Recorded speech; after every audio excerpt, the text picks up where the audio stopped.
Hello. കഥ അറിയാതെ ആട്ടം കാണുന്ന ഒരുപാട് പേരുണ്ട്. കഥ അറിയാതെ ആട്ടം കാണുക എന്ന് പറഞ്ഞാൽ നിങ്ങൾക്ക് എന്താണെന്ന് അറിയാമോ? എന്താണെന്ന് മനസ്സിലായോ?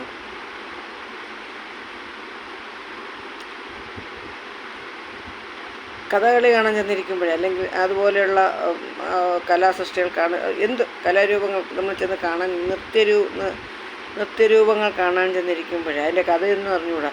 എന്നാലും ചെന്നിങ്ങനെ വാവൊളിച്ചിരിക്കും. ഇല്ലേ, അവസാനം ചോദിക്കും എന്തായിരുന്നു കഥയെന്ന്. അല്ലേ, കഥ നന്നായിരുന്നോ എന്ന് ചോദിക്കും. എന്നത് പറഞ്ഞതുപോലെയാണ് ചില ആളുകളുടെ ഒരു ചോദ്യമുണ്ട് കേട്ടോ.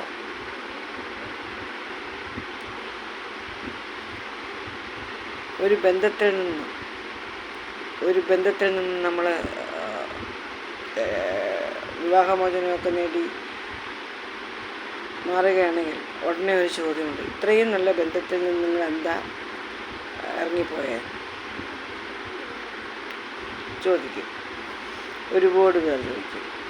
അതെന്താണെന്നറിയോ?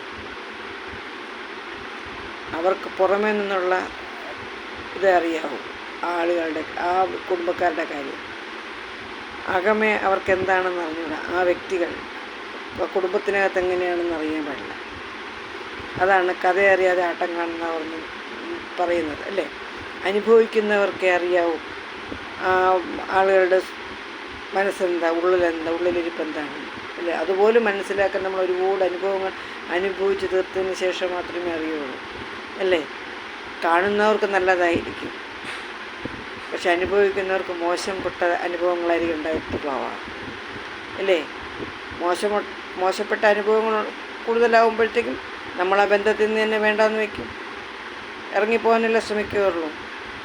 ആത്മഹത്യ ചെയ്യണ്ട. ആത്മഹത്യക്ക് മനസ്സനുവദിക്കുന്നില്ല. അപ്പോൾ ജീവിക്കണം എന്നുള്ള ഒരു ചിന്ത വരും. ജീവിതം മുന്നോട്ട് കൊണ്ടുപോകണമെങ്കിൽ ആ കുടുംബത്തിൽ നിന്ന്, ആ ബന്ധങ്ങളിൽ നിന്ന് ഇറങ്ങി വന്നാലേ പറ്റൂ. അങ്ങനെയാണല്ലോ ആ തീരുമാനത്തിലെത്തുന്നതല്ലേ. പക്ഷെ പുറം കാഴ്ചക്കാർക്കുണ്ടല്ലോ, അവർ പുറമേ ഇടപഴകുന്നത് മാത്രമേ അറിയാവൂ. അവരെ ഉള്ളെന്താണെന്ന് അവർക്കാർക്കും അറിയാൻ പറ്റത്തില്ല. അതാണ് കണ്ണിൽ പൊടിയിട്ട് ജീവിക്കുന്ന മനുഷ്യർ, വേഷം കെട്ടുന്നവർ മനോഹരമായി വേഷം കെട്ടുന്നവരാണ് അവരൊക്കെ. മനസ്സിലാക്കാനും പ്രയാസമായിരിക്കും. എല്ലാം തകർന്ന് തീരുമ്പോഴും നമ്മളറിയാൻ മനസ്സിലാവുള്ളൂ.